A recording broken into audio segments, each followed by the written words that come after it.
Bonjour à tous, bonjour Georges. Bonjour. La dernière fois que nous vous avions parlé du dialogue social, c'était pour vous expliquer en fait quels étaient les problèmes qui se posaient à nous. Je les rappelle très brièvement. Nous avons des problèmes avec le fonctionnement des comités du personnel et des comités paritaires. Nous avons aussi des soucis avec les moyens attribués à la représentation du personnel pour fonctionner et pour faire fonctionner le dialogue social. Nous avons aussi le souci du champ des négociations possibles avec l'administration et la façon de négocier avec elle. Et enfin, nous avons un souci avec la dispersion syndicale que le personnel non plus d'ailleurs ne comprend pas très bien. Alors Georges, aujourd'hui nous nous retrouvons pour pouvoir un peu lancer des pistes de réflexion sur ce que pourraient être les améliorations de ce dialogue social.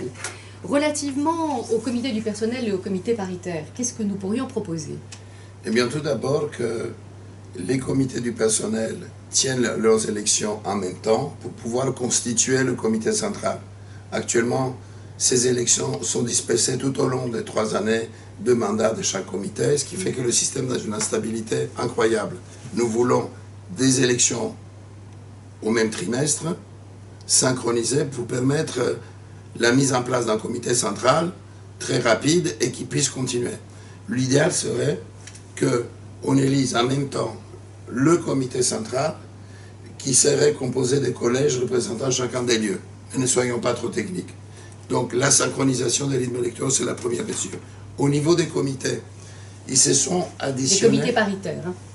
Ils se sont additionnés au fur et à mesure de l'expérience de l'institution. On retrouve les représentants du personnel et l'administration qui traitent différents problèmes. Il faut faire un screening pour voir si finalement ces comités sont tous utiles, s'ils peuvent être mieux organisés, s'il en faut regrouper certains ou créer d'autres. Donc ce screening est nécessaire. Mais d'autant plus nécessaire qu'on va aborder la question des moyens et que justement, je veux dire, pour pouvoir avoir beaucoup de monde dans les comités, enfin pour avoir du monde dans les comités paritaires aussi nombreux, il faudrait avoir plus de moyens. Oui, nous ne sommes pas dans une perspective malthusienne de réduction des moyens. Nous sommes pour une redistribution des moyens, voire un accroissement, dans une perspective d'amélioration des choses. Alors, au niveau des moyens, 41 exemptions pour 28 pays, pour une présence dans 28 États membres, c'est le cas de la Commission, et 140 pays hors Union, c'est trop peu. Surtout que dans certains lieux comme Bruxelles, on a 60 bâtiments, c'est trop peu. Et donc, nous demandons d'accroître leur nombre et surtout de permettre, via les exemptions syndicales, des exemptions répétées, limitées, au niveau décentralisé, parce que nous sommes attachés à une organisation syndicale de proximité. Mais les exemptions, ce n'est pas tout. Le budget affecté à la formation donné aux organisations syndicales, il est ridicule, et nous ne disposons pas non plus des moyens d'exemption, des moyens d'expertise. Nous discutons des sujets très complexes, comment recrutons le personnel de la Commission européenne, qui est une institution sui generis, très vaste, très multiple, et cette réflexion, nous la menons avec certes notre expérience professionnelle, mais à partir d'aucune expertise. Nous sommes pour qu'on nous donne des moyens d'expertise indépendants pour nourrir notre réflexion, parce que nous pensons qu'une parole syndicale experte et gage d'utilité pour y compris l'employeur qui souhaite avoir un dialogue qui lui apporte des choses. Et aussi, il faudrait aussi trouver un moyen de valoriser les carrières de la représentation du personnel, puisque souvent, aller dans la représentation du personnel, c'est faire une croix sur sa carrière.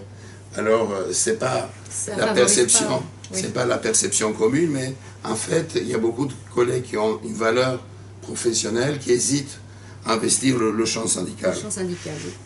Alors, en ce qui concerne les domaines du dialogue social, on pourrait les étendre en fait. Les domaines sont vastes, mais nous aimerions discuter d'un certain nombre de sujets avant que les choses se passent, comme au niveau de la restructuration et réorganisation, et au niveau des questions budgétaires également. Parce que, en fait, le budget commande tout. Alors, le commissaire Oettinger nous a promis qu'il nous fera une information. Nous voudrons que tout ça, ce soit quelque chose qui soit de droit. Mais nous devrons définir les domaines ensemble. C'est très important. Et puis aussi la façon dont on dialogue. On dialogue au niveau au niveau centralisé entre la DGHR et la représentation du personnel. Nous sommes pour une organisation parfois au niveau des services, que les responsables syndicaux puissent s'adresser aux directions générales.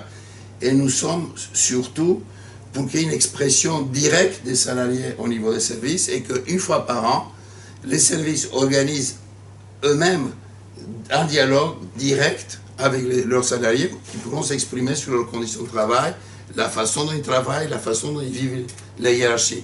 Nous n'avons pas peur de cette expression directe des salariés puisque nous sommes comme un poisson dans l'eau parmi le personnel. Et d'autant que en fait, ça se pratique un tout petit peu dans certaines directions générales, donc c'est possible, oui. Et on pourrait dire que c'est une bonne pratique qui mériterait d'être diffusée à l'ensemble des directions générales et sur tous les sites également. C'est très important, ce que nous disons, c'est à la fois utopique, dans le sens étymologique du terme, qui n'existe pas encore, mais qui n'existe pas encore partout. Oui. Mais ce que nous disons existe dans certains États membres, existe déjà dans l'institution, comme par exemple une autre idée que nous avons pour organiser le dialogue social, qui est de dire qu'il y a une obligation annuelle de négocier, mais pas de conclure. Donc une fois par an, on organise un dialogue sur des sujets qu'on proposerait donc. Commun, à partir d'un planning commun, à partir de documents communs, et obligation annuelle de négocier, mais pas de conclure. Alors Georges, puisqu'il va nous falloir conclure justement, qu'est-ce qu'on peut dire encore de cette dispersion syndicale, c'est-à-dire cette atomisation de la représentation du personnel, que beaucoup de collègues d'ailleurs en période d'élection interrogent en se demandant pourquoi notre corps est si divisé. On va le déplorer. Alors d'abord il faut dire que le pluralisme syndical est gage de démocratie. Hein. Certes. Non mais il faut y penser, quand quelqu'un comme moi par exemple est né dans un pays, la Roumanie, il n'y avait pas de liberté syndicale et il y avait un syndicat unique. Donc le pluralisme est nécessaire et gage de démocratie, mais la dispersion est néfaste. Elle favorise les particularismes, elle favorise les approches catégorielles, elle empêche l'émergence de revendications unifiantes, elle nourrit trop des intérêts bureaucratiques particuliers. Nous l'avons déjà dit à la dernière campagne, ce n'est pas une parole nouvelle. Donc nous sommes pour relever les seuils de représentativité tant au niveau local qu'au niveau central, de façon à avoir non pas 12 organisations, mais 6, 7, voire moins. Mais ça, c'est un point de discussion. Alors justement, cette discussion, elle s'ouvre aujourd'hui. Merci de réagir sur notre site You4You.